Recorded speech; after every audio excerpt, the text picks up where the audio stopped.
Welcome, everyone. This is Jim Spora with ISSIP, the International Society of Service Innovation Professionals. And today is our October 9th quarterly welcome 2024. And those of us on the West Coast are up bright and early. Michelle Carroll, our executive director, along with me, we're West Coast folks. So we'll get into this shortly, but I just want to remind everybody this is a recorded welcome. We do like to share these with other ISSIP participants so people can start to get to know each other. That's one of the main things people join ISSIP for, is to get to know other professionals and students interested in innovation and retirees such as myself. So welcome everyone, and thanks for joining us this morning. My co-host is Vaishali Main. She's actually our leader for quarterly welcomes. And this icon here, Give, Get, Grow, is what we try to do in these meetings. So Vaishali, thank you for creating this Give, Get, Grow theme.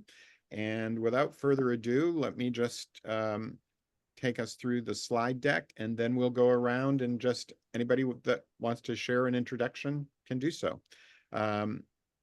But first, let's learn a little bit about ISSIP, since Steve and Yaron are new to ISSIP.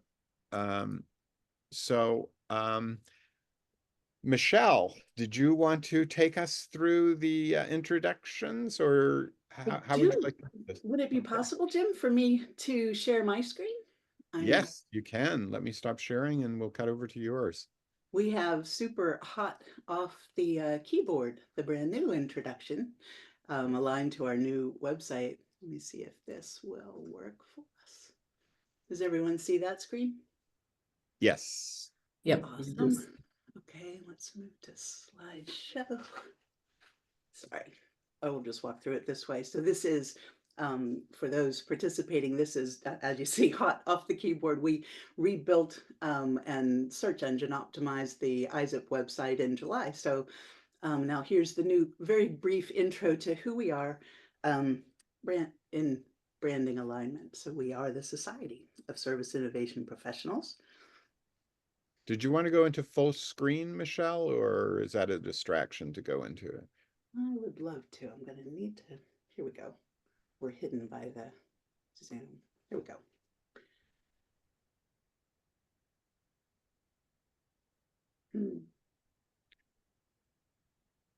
There we go.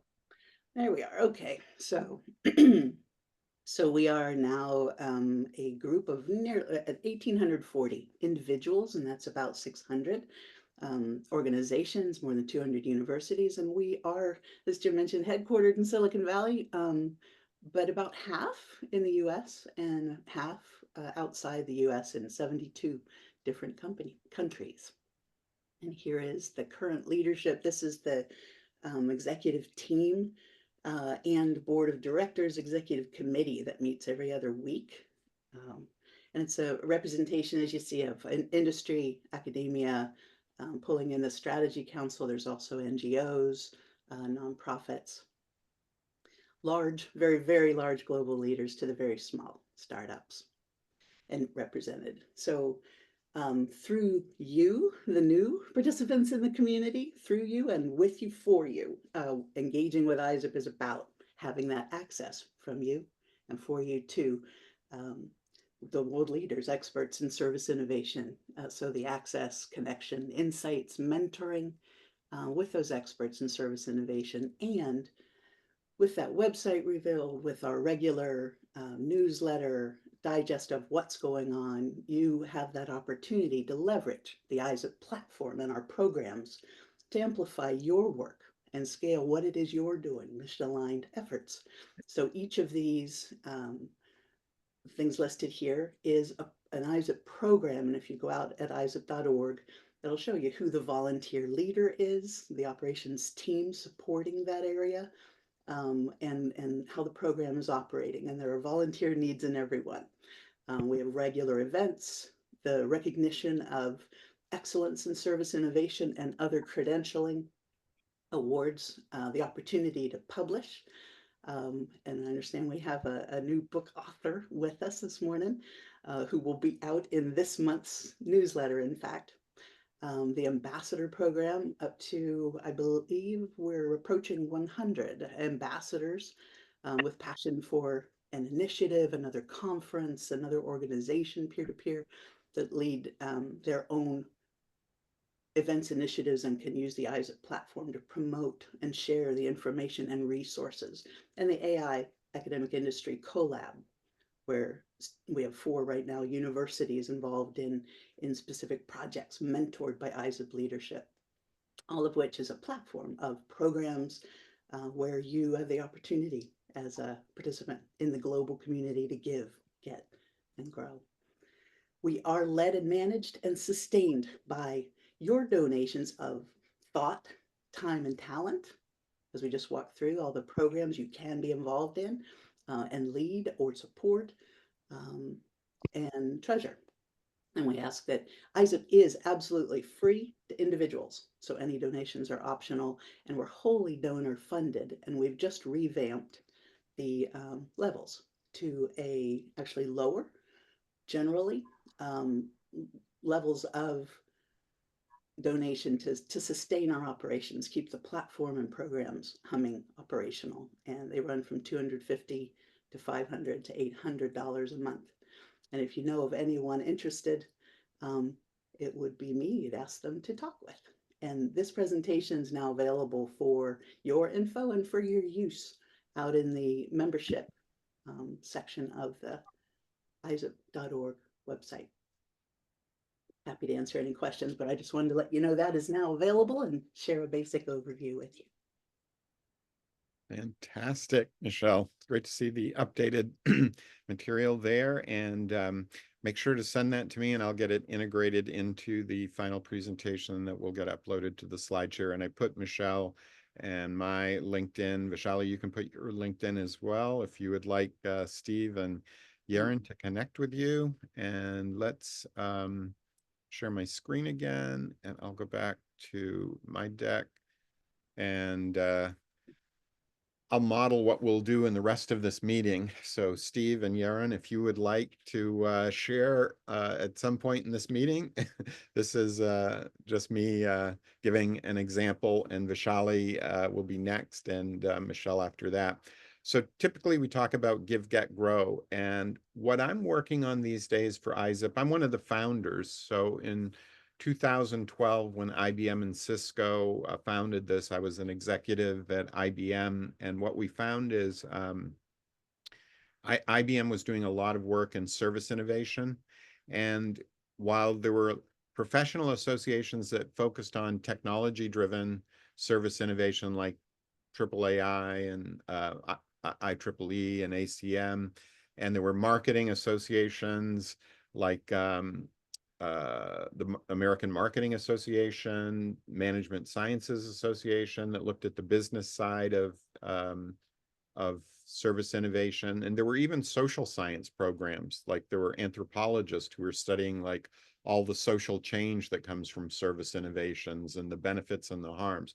So we actually made a list back then of 45 professional associations that were focused on service innovation, but none of them were like an umbrella that had everyone from students to professionals to retirees, and looked at not just the technical aspects, but the business model aspects and the social organizational aspects. So that's why we decided to start ISSIP as that umbrella of professional associations. Now, fast forward 12 years later, and as Michelle said, we've been growing. We're relatively small still with 2,000 members worldwide. But what I'm doing these days is I'm automating using AI and the digital transformation. And Steve and Yaron, I know you're very familiar with the digital transformation of organizations. Steve is a business architect. You do this, in your work, and Yaron, you with your professional experience and in your book, you talk about the digital transformation. But we're at this unique time in history where we can take an organization like ISSIP, a nonprofit, and we can make it easier for the volunteers who are running ISSIP to get things done by automating the back end of ISSIP. So I'm really enjoying working with student teams. I think I'm up to 7 universities now that I'm working with on automating the back end and creating an AI that will help run a lot of the routine tasks that are associated with ISIP. And I just enjoy, for the last 12 years, I've enjoyed working with students and seeing, I get a lot of personal gratification, professional gratification out of seeing people go from students to professionals in their careers and in all kinds of great roles. And the way I'm hoping to grow is, I know this sounds very uh, scary to some people, but I'm building an AI digital twin of myself so that I get asked to give a Mm. lot of talks. And sometimes I can't give those talks because I'm busy hiking with my family now that I'm retired in California. And but I have worked with students to create an AI digital twin of myself that can give talks on my behalf and answer questions even. So I'm having a lot of fun. Like I say, mostly working with the students at this stage. As I approach, well, I'm 68 years old, so I'm getting up there. And I've been retired from IBM for the last 3 years, and it's great to have this opportunity, Steve and your own, and Michelle and Vishali to get to know each other a little bit better. And Vishali, why don't you go next? Thank you so much, Jim. Good morning, and a really bright morning to Jim and Michelle. They've joined very early in the morning. It's just dawn here. It's not even sunrise, so I can imagine. So I have known Jim from IBM. We didn't work together on the same team, but he's been very kind, and he would answer all my questions related to service innovation and stuff like that. And that's when we had a little bit of gap, and we connected back again. But it's nice to be connected through ISIP. That's been the common thread, and that's how we were able to come back. So I have been with ISIP for some time now. I have taken this initiative of growing the community. No matter what, each one of us has something to share and something to give to the community, and that's where the theme of give. So giving to the community, it could be some kind of knowledge. It could just be mentoring, writing books, or even a technical papers or something of that sort. Anything that you want. Networking is what connects all of us. So people who come here have been very smart, very kind, and they have so much to give. So we started with the theme of give. And that's what I said. The minimum things I could do as a community leader here to listen to what people have to say, if they have something to ask, if they have something to share.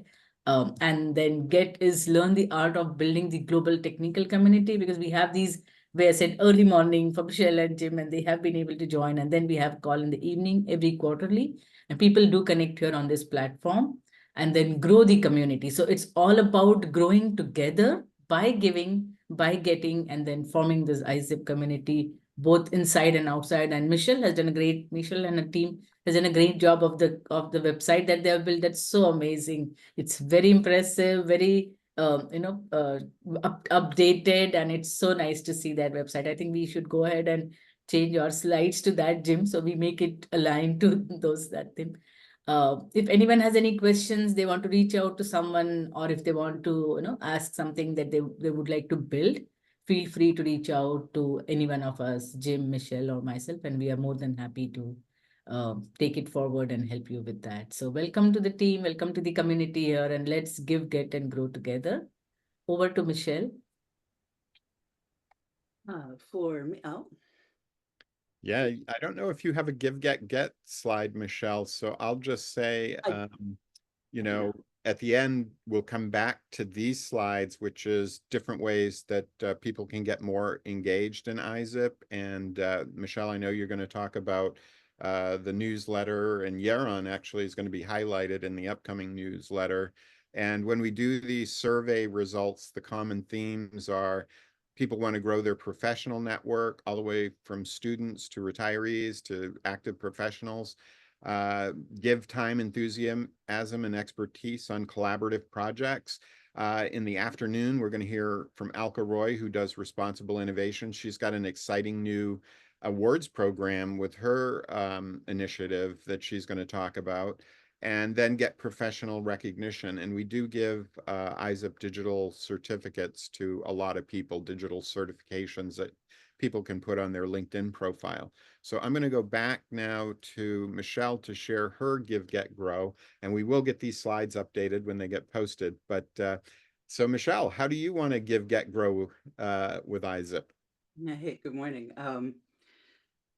It's been so how I want to give is kind of the obvious way. I'm a marketing professional in my other job. I've been part-time executive director of ISSIP for 2 years now.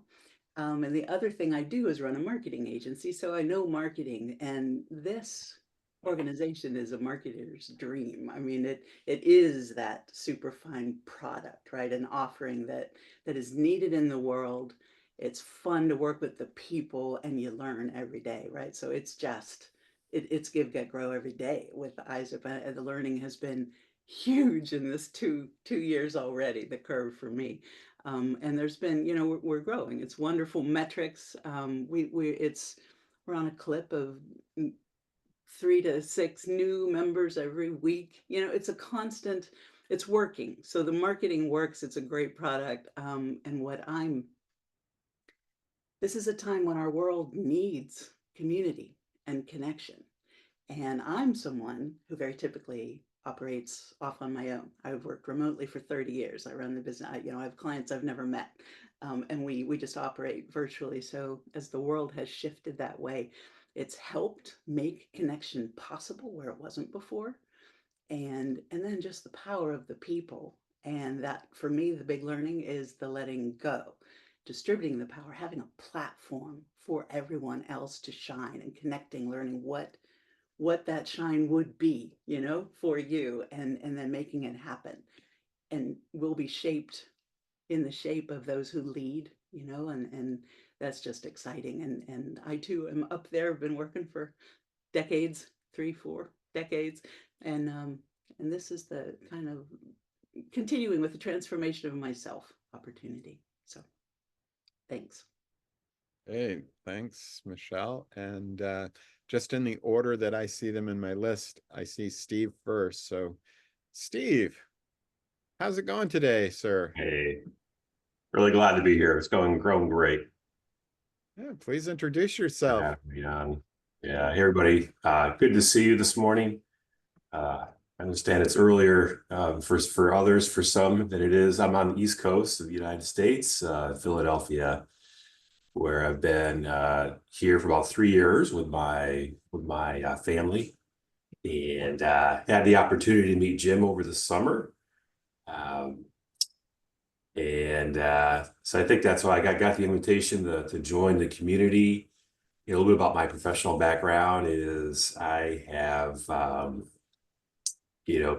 number of years of experience serving the healthcare industry. So I think about, this organization of innovating service and the intersection of my career and passion for using technology, digital transformation to improve the experience of the folks that I have served and continue to serve, whether it be in the healthcare industry. And currently, I'm actually doing some work with Salesforce, the Salesforce organization, as a business architect. So getting just a really broad brush of how technology is changing so fast. And I always like to come in and look at things as how can technology improve the lives of people. And I just think that this is a beautiful organization with a fantastic mission. I'm glad to be here and ready to roll up my sleeves and serve. Thank you. And maybe for folks that don't know what business architecture is, and sometimes I hear it called enterprise architecture. I know you're also an ISSIP ambassador, helping to connect us to, a newly minted ISSIP ambassador, helping to connect us to, I think, New York enterprise architecture, or one of the business architecture organizations. Could you just say a little bit more, Steve, about, I know what architecture is, building buildings, but what is business architecture or enterprise architecture? Yeah, I mean, so business architecture, enterprise architecture, think of it as, you know, from my perspective of doing it within the backdrop of IT, systems integration, architecture is really, we're sort of like the urban planners for like an upcoming city, right? Yeah. So how do we want to plan things out intentionally to enable the organization, to enable going back to that analogy, we're building a city. It's going to take several years to build it, and it's not going to all be done at once, and it's going to go through phases, and we have to plan the infrastructure out very carefully. Yeah. So, Like CRM, customer resource management, that would explain the Yeah. connection to Salesforce, and ERP, enterprise resource planning. All of these are now software building blocks for the city, the business. Great. that's right. I'm going to circle back with some more questions for you in a minute, Steve, but let's get Yaron introduced. And Yaron, as I mentioned, I just want to congratulate you on your book with Business Expert Press. I know you have a LinkedIn series where you make posts. And Michelle mentioned to me when we were just getting started that you're going to be highlighted in the upcoming ISSIP newsletter. So Yaron, please get yourself introduced and tell us more about you and your interest in ISSIP. So first of all, thank you for having me, and thanks for everything, Jim. Really, I really appreciate it. And for those of you who don't know, Jim was my content editor, and I was very, very intimidated when he was nominated because I said a guy who used to run innovation in IBM, he would butcher me, and it turned the opposite way around, and I think he really appreciated what I did. So everything you did there, Jim, was highly, highly appreciated. And the book is getting quite a nice buzz.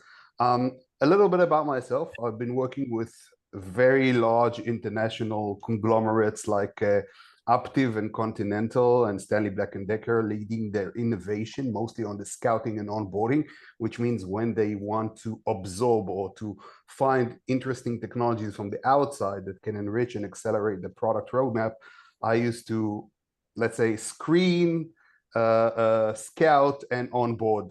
The process itself is very, very interesting.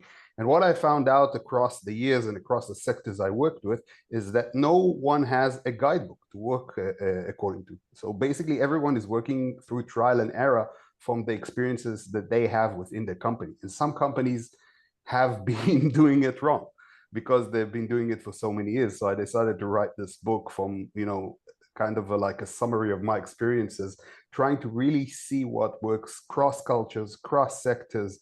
Given the fact that I've been working in automotive, industry 4.0, smart materials, and construction across cultures, and I have financial and operational experience, it gave me a very nice overview to see what really can interact and work in various ways. So that's kind of about my book and about myself, and anything I can help and support with.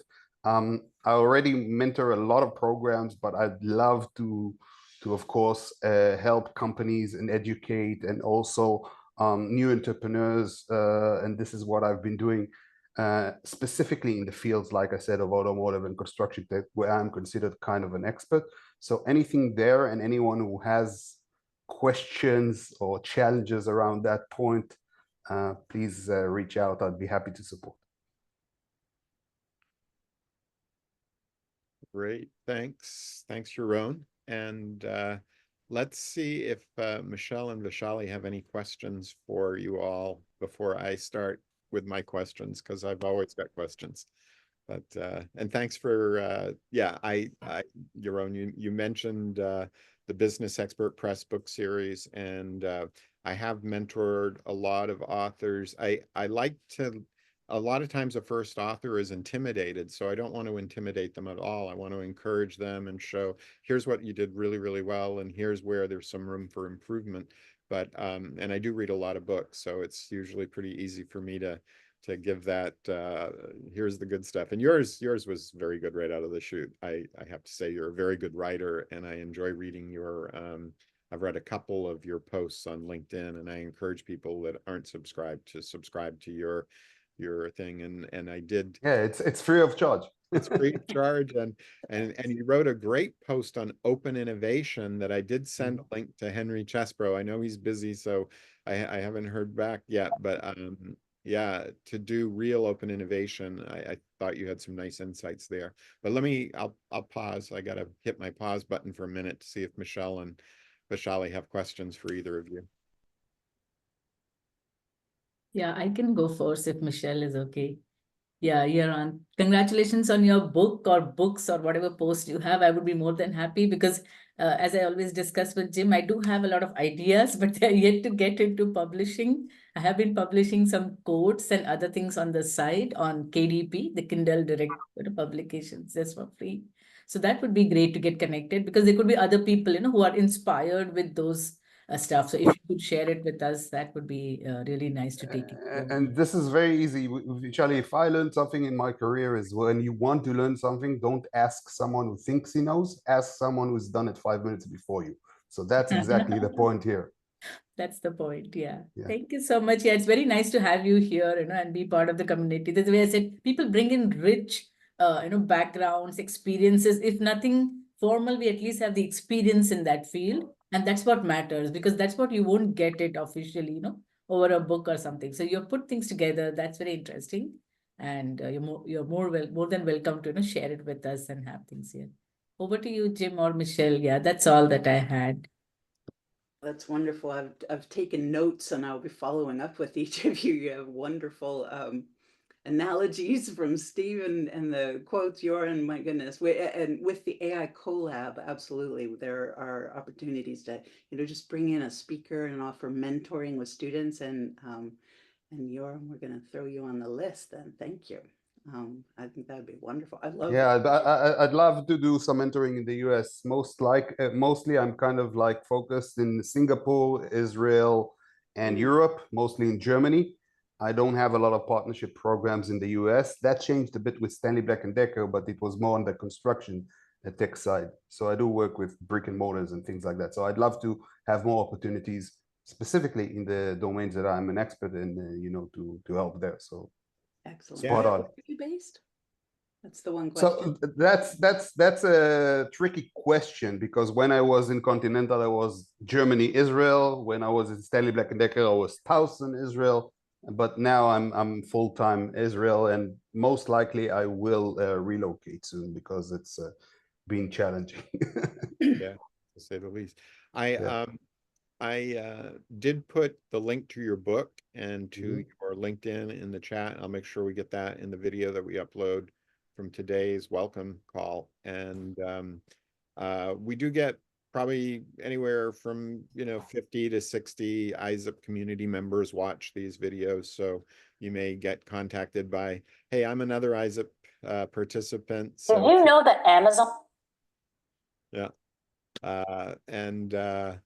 So yeah, so I did also want to, Joran, before I forget it, there's a colleague of Henry's at Berkeley by the name of Solomon Darwin. And I haven't looped him into ISSIP yet, but he is he's famous for leading open innovation meetings, the World Open Innovation Forum. I think I sent you the link. There's one coming up in October. I think twice a year they have open innovation events at Berkeley. And that's where you really can get, you can spend a couple days with Henry and Solomon. The reason I'm bringing up Solomon is he also runs a global mentoring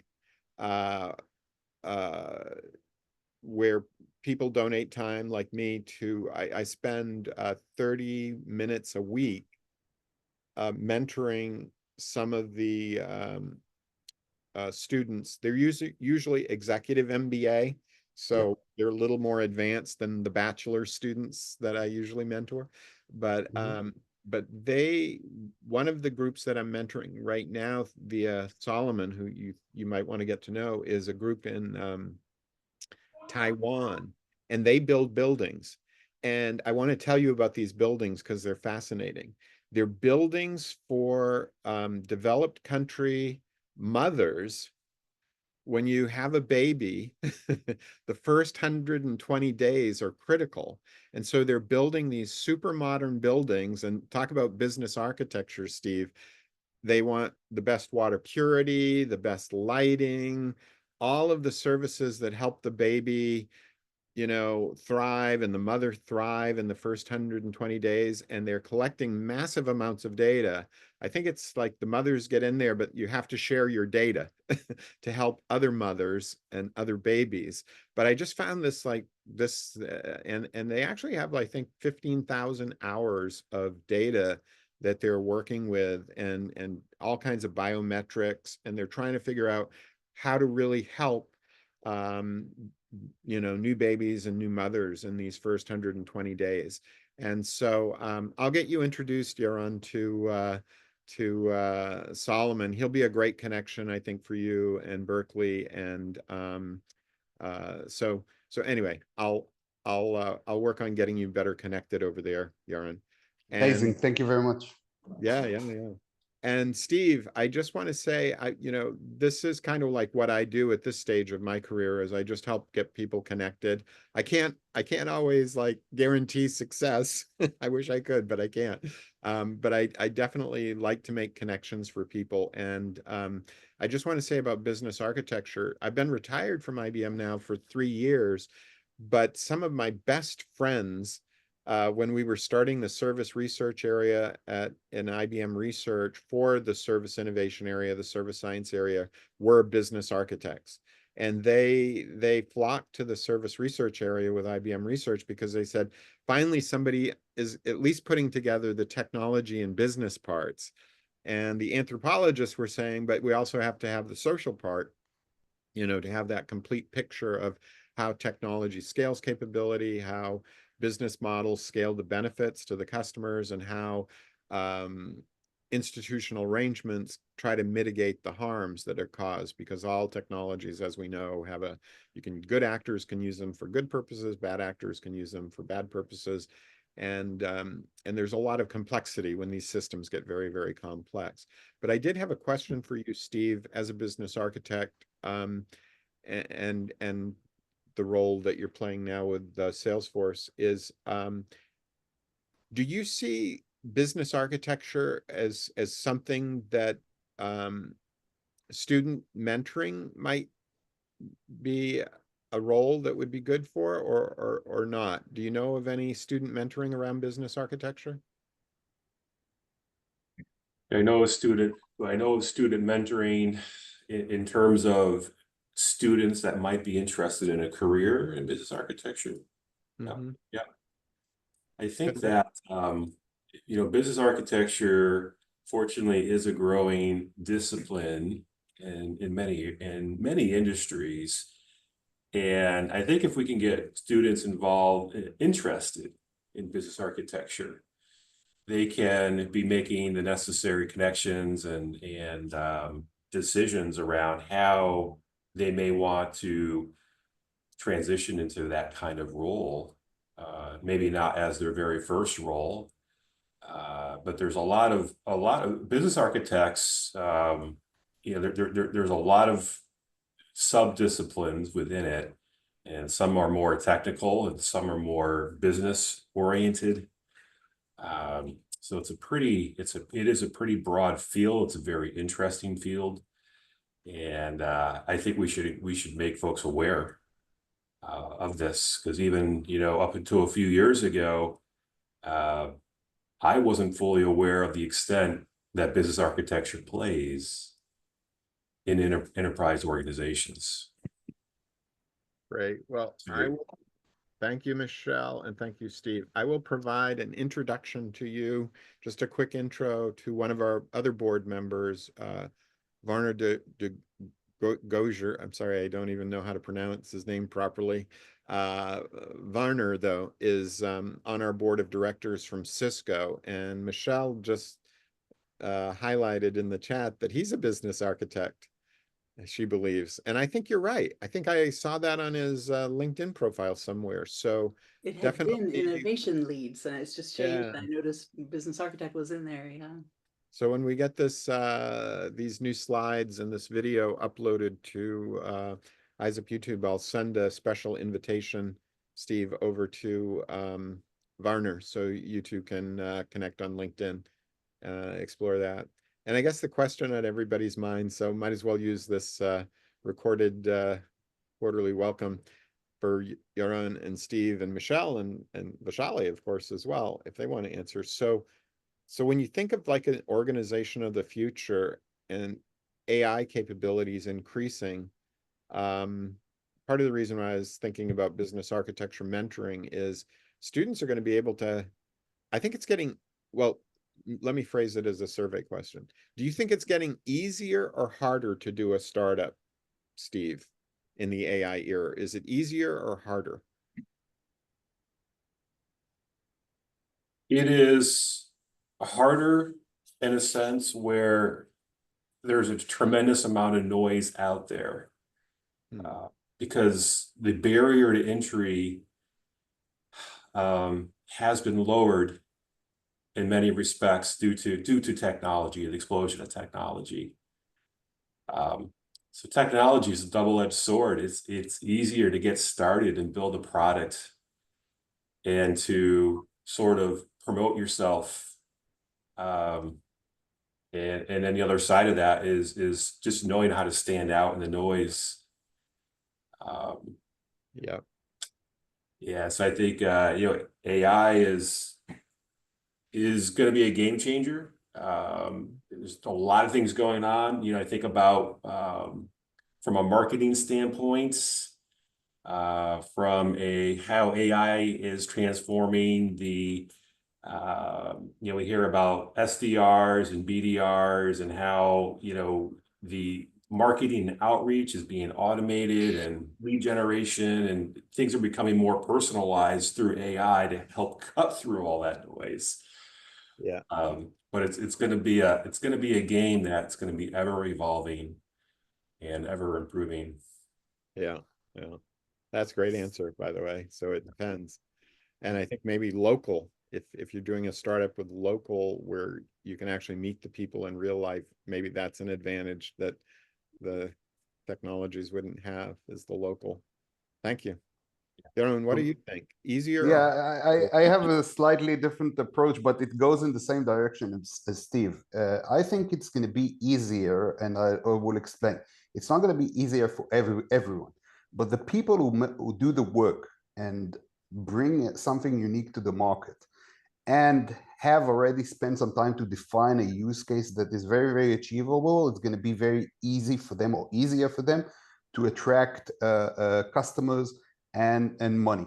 And the reason is because there's so much noise. I think the filtering process of VCs and large organizations is quite easy. You get to know very, very fast if someone is BSing you or they have something interesting and concrete.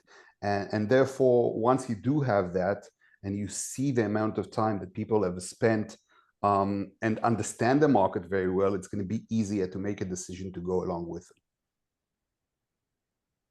Yeah. Boy, these are great answers. I'm going to have a follow-up question for both of you in a minute, but Vishali and then Michelle, is it easier or harder? Vishali, I know you're doing startups, so this is directed at you. And you have to do local in one of your startups, I know, because of the certain nature of the startup. And I'm not trying to get you to talk about your startups, but is it easier or harder? Yeah, so I think what I heard, and if that's accurate, I think it would be easier to start because there are a lot of AI helps, but it would be difficult to sustain because someone may help you, the AI may help you get started, but unless you have the entire vision, you know what you're going and you know what could be the challenges. I feel sustaining, there would be huge number for starting, but the end results who would achieve both money, technology, recognition would be a lot fewer. So it would filter out all the noise. And only the finest, fittest of the fittest would stay back. That's what I feel. So not into technology startup though. Still, I'm still way behind. Yeah, still building that. That's my take on if I've got it correctly. Yeah, I love it. I put it in the chat. easier to start in capital letters, but harder to sustain in capital letters. Great answers we're getting on this.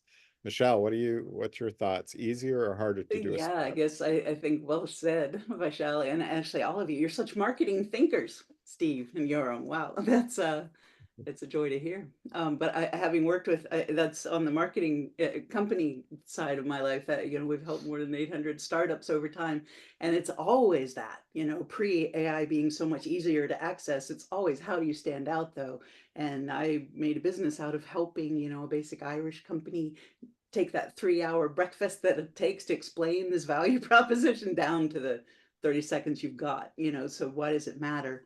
And how are you different, and how's it really help? What are the benefits, right? And that's always been the question. But to Vaishali's point, yeah, a startup tends to be a visionary, right? That thinks big and big picture, and coming down, and some of our work here at ISSIP is a beautiful case, bringing down to, but what are the tasks that need done? When you can do that, when you have an operational team that can identify those tasks, huge help, right? It gets you started. But because there's something that can pull in all that information and to get the thinking started. So that does make sense that it would just help you get moving, but then it too, like people, needs managed and coordinated. So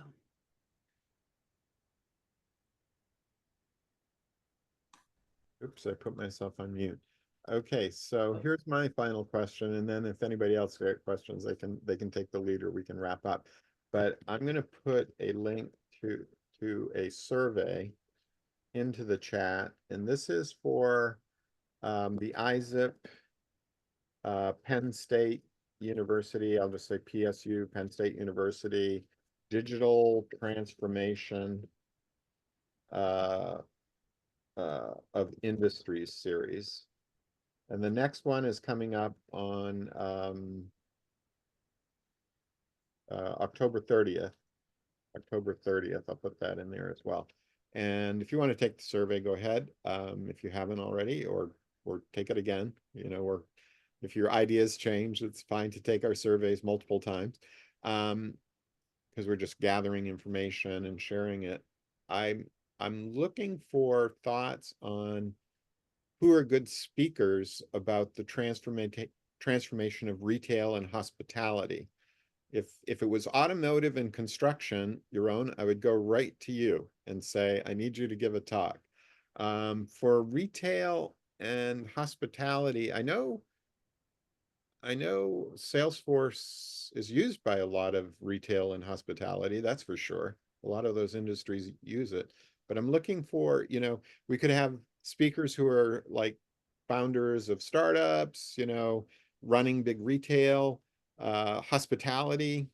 But my question is, when we think of the digital transformation of retail and hospitality, there's no doubt in my mind, people think of Amazon, right? Amazon is if you think of the digital transformation of retail, there's probably not a more iconic, maybe there is, correct me if I'm wrong, but I don't know of a hospitality example that's gone digital transformation, like a hotel chain or something.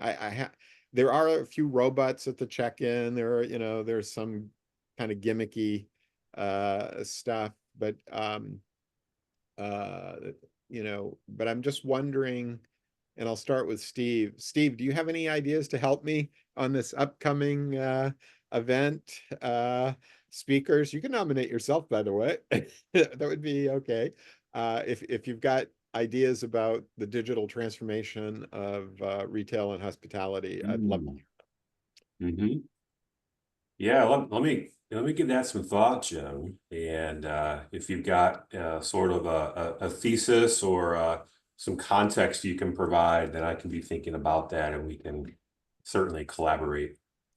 Very good. All right. So, okay. I have an interesting idea, Jim. First of all, when you talk about hospitality that's gone digitalized, Airbnb, I think it's the best examples.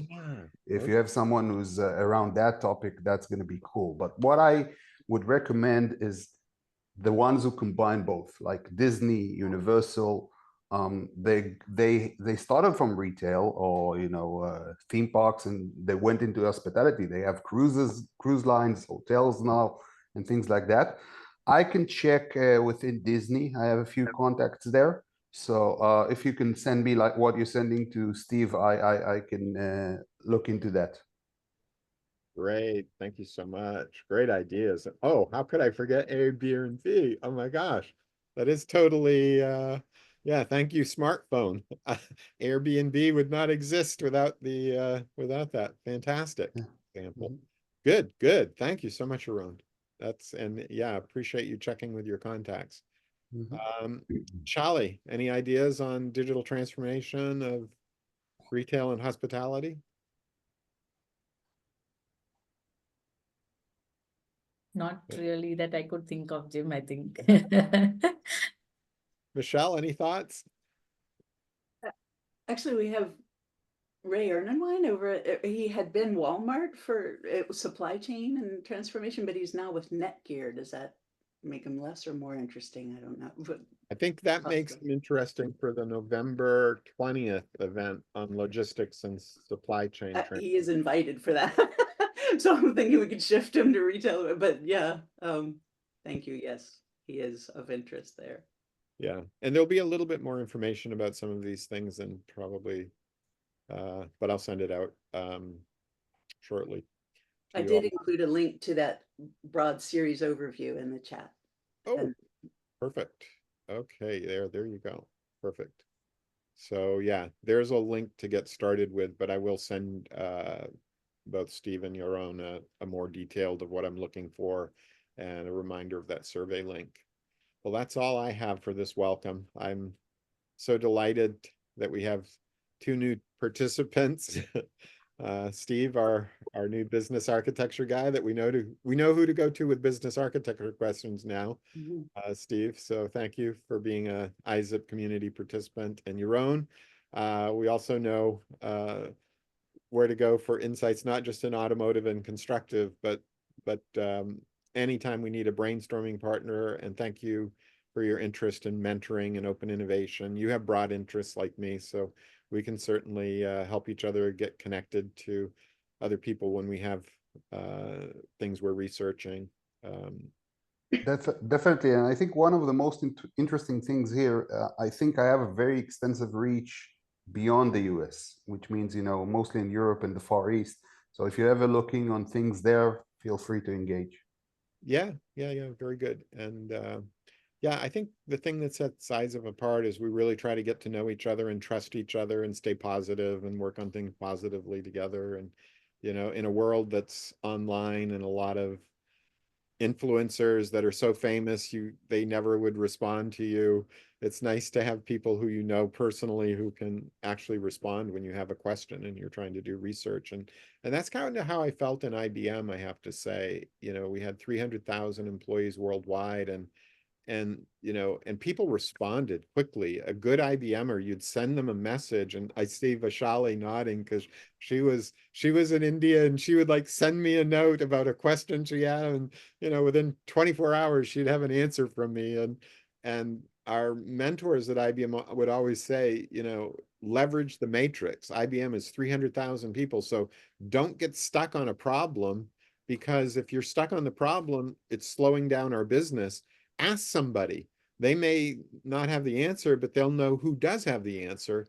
And so you can really accelerate your ability to do innovation when you have a trusted, strong global network, like you were just saying, your own. It's how we get things done. But it's got to be people you really know, really trust, who, have this same sort of philosophy, I guess, of life, which is you help other people. and that's rewarding. um, very good. All right. Anything else, Vishali? You got Just a last comment. So I think Steve and Göran, you must have seen that there's something common for three of us. We have the same ISIP background. And now that you are a participant with ISIP community, Jim would be able to share that. So for the upcoming, series, you can have that and you can flaunt the ISIP background that was created by our team here. That's all I wanted to tell Very them. exciting. Thank you.